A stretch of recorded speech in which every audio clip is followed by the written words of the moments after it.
Hello.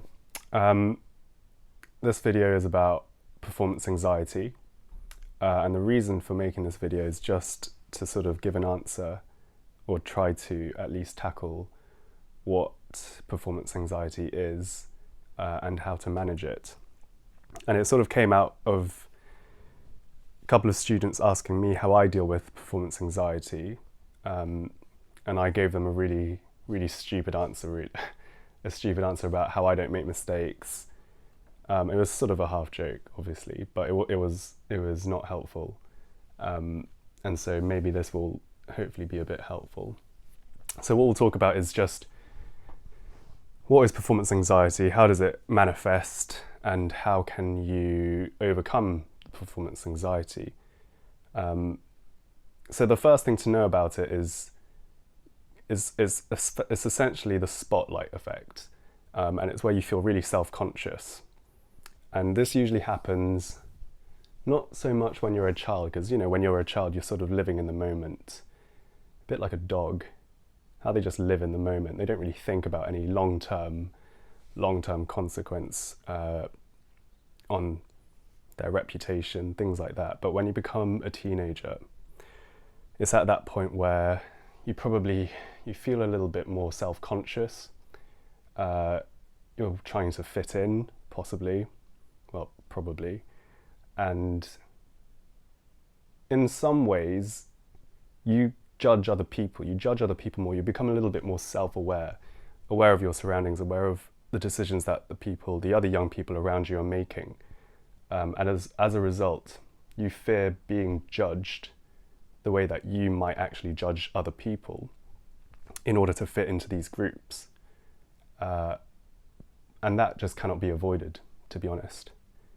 So when we get into this state of feeling judged, sometimes that can have a crippling effect, and we go into different sort of stages, different sort of feelings, different states. It's either fight or flight, and then there's freeze as well. So those are the three states. And of course, when we're in those sort of states, it's really difficult to focus on something that's really intricate, such as playing your instrument. Lots of things happen to your body in terms of you forget to breathe properly.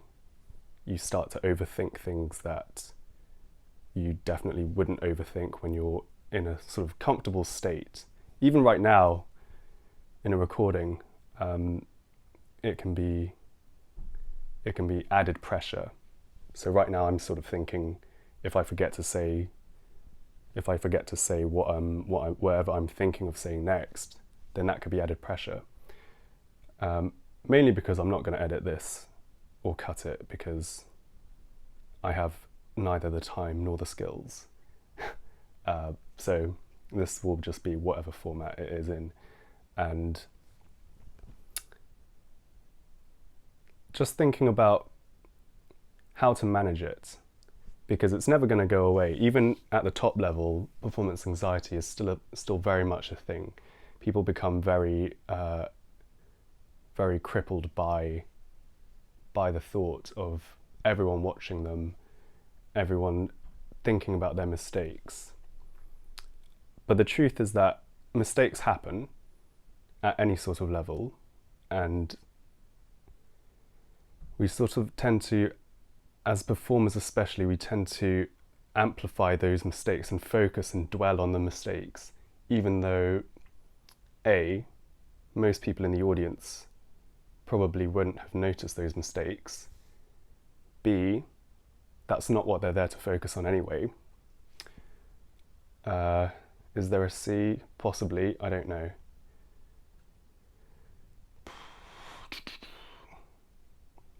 I can't really think of one right now. It might come into my head. But the main thing is just to make those mistakes and allow yourself to have those opportunities where you do perform, you do make mistakes, you come out at the end of it and think, okay, I made a few mistakes. It didn't go as well as I could have done or as well as I planned. And just it's sort of an acceptance. You know, when you talk to old people and they just don't care anymore, they do care, but they don't care what other people think of them. And it's that sort of level of perspective and time scale. When you're young, especially when you're a teenager, things can seem, any sort of problem in your life can seem like the end of the world. You know, everyone's going to be thinking about this for forever. When in reality, you know, most people are sort of worried, so worried and caught up in themselves that it's very unlikely that they're going to be thinking about whatever you did wrong in bar 23, whatever it is. No one really cares that much. And the timescale is quite an important thing to consider. Obviously, as you get older, each day is a smaller fraction of your life. And so things just get into perspective a little bit more. And you learn through experience, and it is only through experience. You can't really fabricate it in any other way. You can sort of practice it by putting yourself in those sort of stressful situations and try to expose. It's like exposure therapy, essentially, where you put yourself in those stressful situations and you try and get better and better, and you sort of manage it better and better. It's like doing a speech in front of other people. You don't want to do it very rarely, sporadically, because then each time it's always going to be, this is a completely alien new experience to me. You want to do it frequently in small, easy little situations where there isn't very high stakes involved. There aren't very high stakes involved, and in that way you can become better at it. At the moment, I'm sort of ad-libbing and waffling, which you may be able to tell, and that is making me feel a bit nervous, just because, as I said, I'm not going to bother cutting or editing this. So you may be laughing and judging me right now, but if you're watching now, then I'm sorry for wasting your time, essentially. But that's on you, because you've chosen to watch this. So there we go. What else can I think of about performance anxiety? So we've talked about exposure. Just try and do more of it. Usually when you get into it, you feel the most nervous right before. It's sort of like taking a cold shower. It's always the plunge, taking that plunge right before. And it's that moment you just need to step into it and get into it. And then you usually feel fine during it, as long as you're well prepared. There is something to be said about being well prepared. It's like if I was doing this speech and I was prepared and I knew exactly what I was going to say, I'd probably feel a bit more comfortable about the words that are coming out of my mouth. But as is the case, I'm just making it up as I go along. And so there might be awkward gaps, there might be silences that you could say are anxiety inducing. I'm also a bit ill because inevitably I have caught something at the end of half term, such as my luck. So I apologise for the coughing and the way my voice sounds, and just general lethargy. That's what I feel right now. But yeah, the short answer is there is nothing you can do to stop it completely, but there are things that you can do to manage it and to not let it take control over you, because that's the most important thing, is that you don't let it take over you and be the constant thing on your mind when you perform. What I like to try and think about is, in the long term, as I said, no one will remember, but also the fact that when we perform as a musician, as musicians do, it's a form of entertainment, and it's a form of people that aren't looking for a perfect performance. They're there because they want to support you. They're there because they want to hear nice music. Maybe they're not capable of playing music themselves. They're not out there to criticize or to judge And that's usually, you know, we are our own worst critic. So it's natural that you want yourself to do well and that you put a lot of pressure on yourself to do well. But if you just keep in mind what you're there for, what the people who are there watching you, what they are there for, then, you know, that gives you perspective and that helps you manage it. It's sort of, you know, it's not a cruel world out there. Sometimes it could be, but most people aren't out to catch you out like that. What else is there to say? The fear of judgment, yeah, that's something that you just have to sort of slowly get over. And the music world can be quite competitive.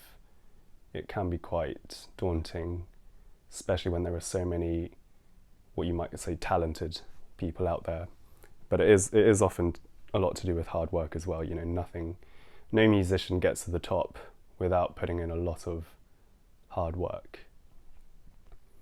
And so it is a scary place.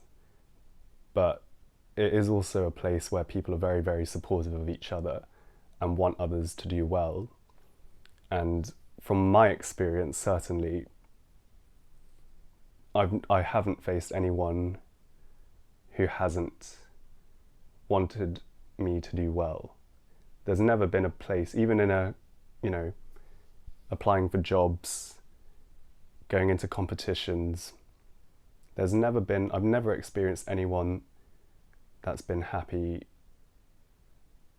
if I haven't done well or if I've done a performance where it hasn't gone well.